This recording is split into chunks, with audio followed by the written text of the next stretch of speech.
Namaste, Pranam, Gita Dhyanam. Om Parthaya Pratibodhitam Bhagavata Narayanena Swayam Vyasena Gratitam Purana Munina Madhye Mahabharatam Advaitam Vrtavarshinim Bhagavatim Ashtadashadhyayinim Ambatva Manusandadhami Bhagavad Gite Bhavadveshinim.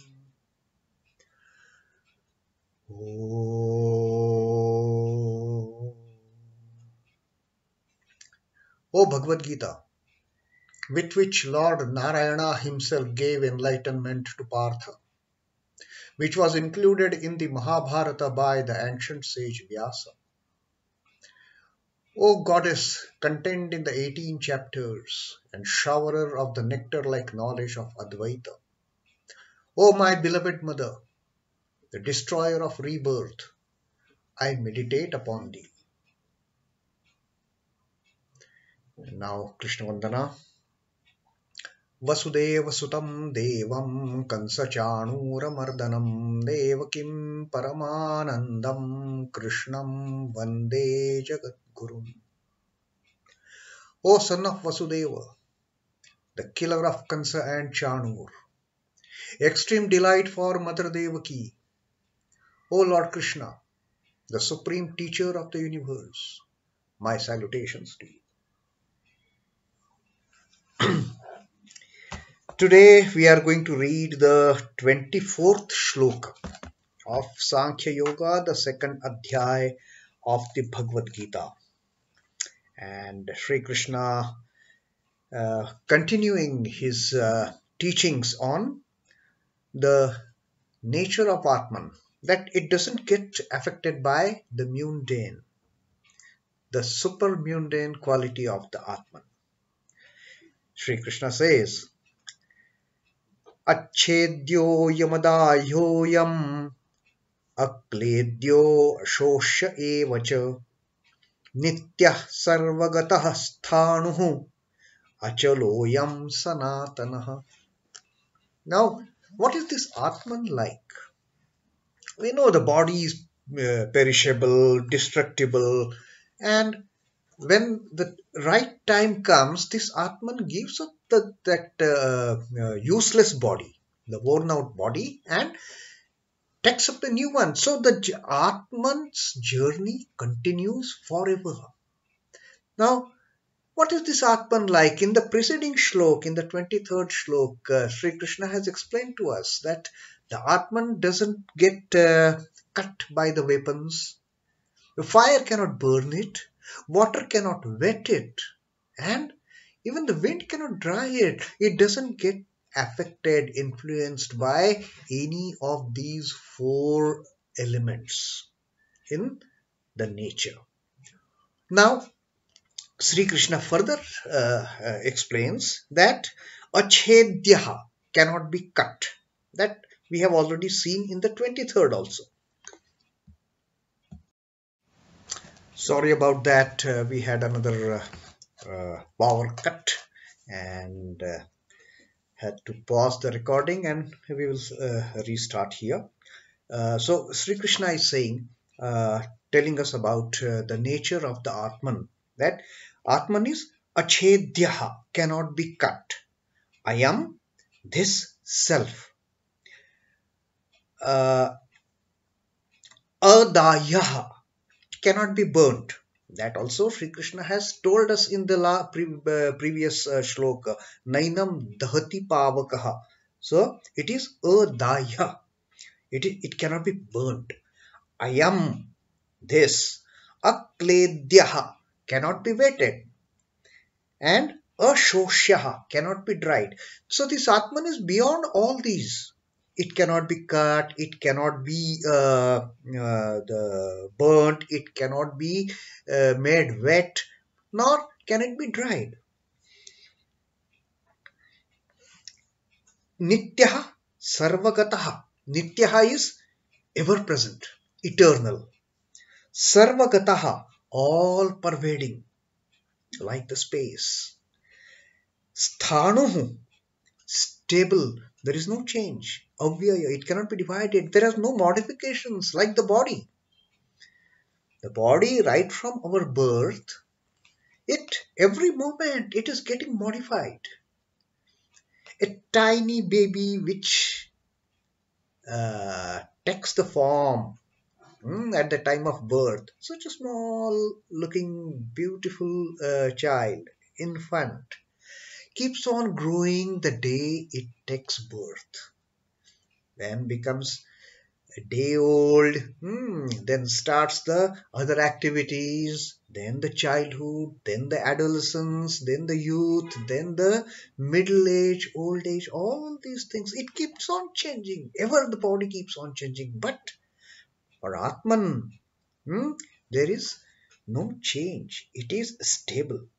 Achalo, immovable. There is no need for Atman to go from this room to that room. It is ever present. It is existing everywhere. It is sarva-gataḥ, achalo. That is, it is immovable. And āyam, this sanātanaḥ. No big. It has been there since ages. Like Sri Krishna had told that we have been there in the past. We are present now, and we will also be present in the future. You, me, and all these people you are looking, you are worried about killing them. We had always been there. So it is sanātanaḥ. So that is the nature of the Atman. It is nityaḥ. It is sarva-gataḥ, sthāṇur, achalo, and sanātanaḥ. So this self is uncleavable, incombustible, and can neither be wetted or dried. It is eternal, all-pervading, stable, immovable, and everlasting. That is the quality of the Atman. That is what Atman is. That is what Satchidananda is. Now, Swami Chidbhavananda ji is commenting on this Shloka. Atman cannot be cleaved. It cannot be cut into pieces, that we have seen. Therefore, it is eternal. That which exists in one place and not in another cannot be called eternal. It has to be present all the time. The eternal is present all the time because of it cannot that which exists in one place and not in another cannot be called eternal because of its absence in one place. Now, I am sitting in this room. Can I as a body also be present in another room? No, because I am not. The body is not eternal. But like the space, like the akash, Atman is eternal. Being eternal, it is all-pervading. Like Akasha, Atman is everywhere and therefore it is stable. That which changes places is mobile. But Atman being present everywhere, it is immovable. Time gains no access to Atman. It is for this reason held as everlasting. Atman doesn't have any impact of the time scale. It is not 1 year, 10 years, 20 years, 100 years, 1,000 years. It doesn't matter to Atman because it has been existing all the time from eternity to eternity. There is no beginning, there is no end on the time scale for Atman. The indescribable Atman is sought to be described in innumerable ways. Now, how can you describe Atman? You cannot see Atman. You cannot measure it. You cannot put any dimensions to it. It is 5 feet 4 inches or it is 6 feet 4 inches. No, you cannot do that. So, The indescribable Atman is sought to be described in innumerable ways. We are trying to describe it, but we cannot.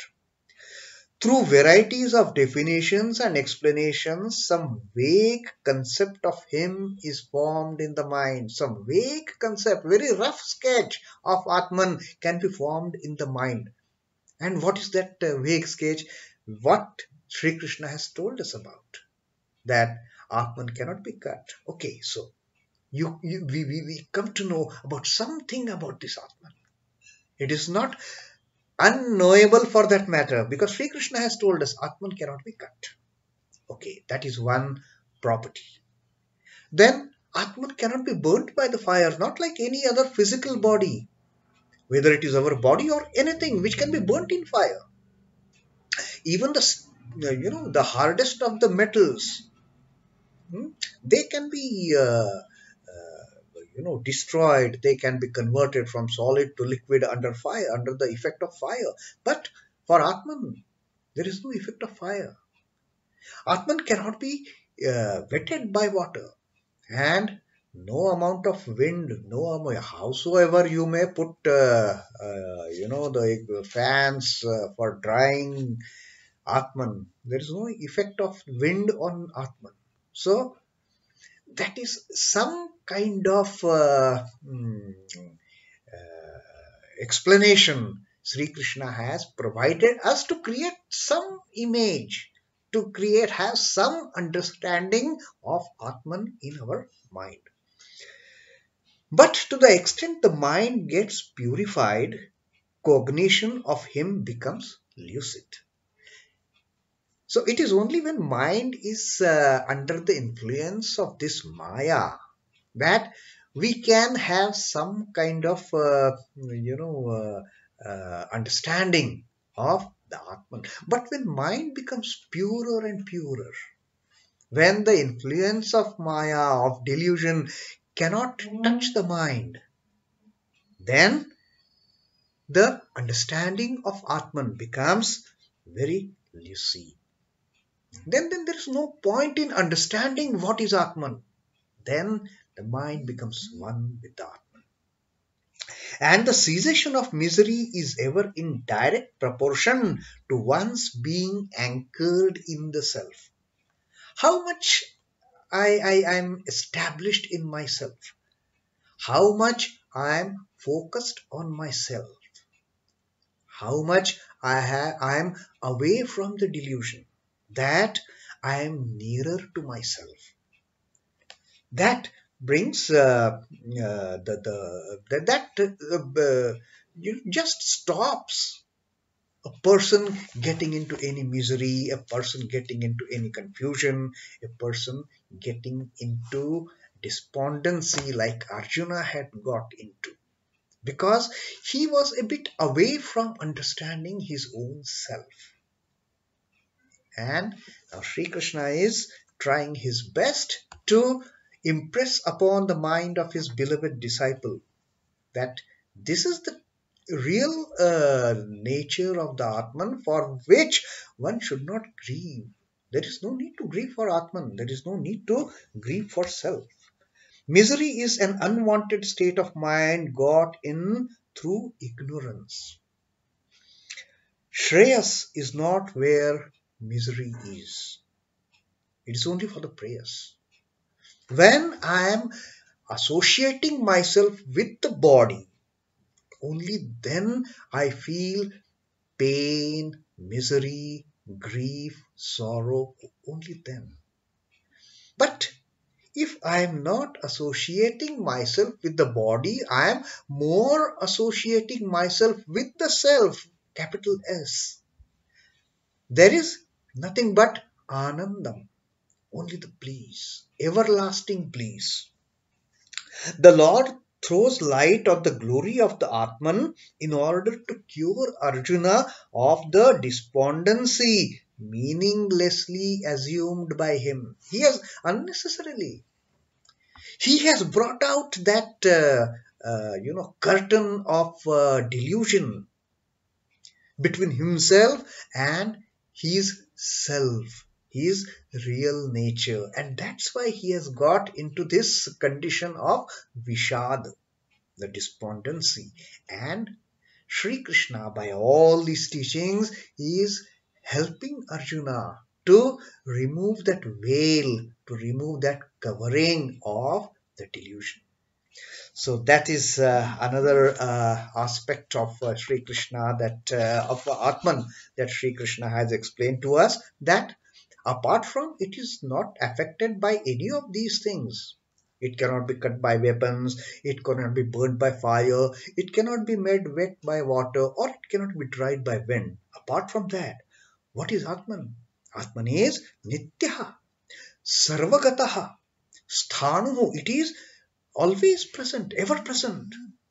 Sarva-gataḥ, present everywhere, all-pervading. Sthāṇur, it is stable, not like our mind. It is totally unstable. This moment my mind is on this subject, next moment my mind is on another subject. Today I am here, this moment I am here, next moment I am somewhere else. So, not like that.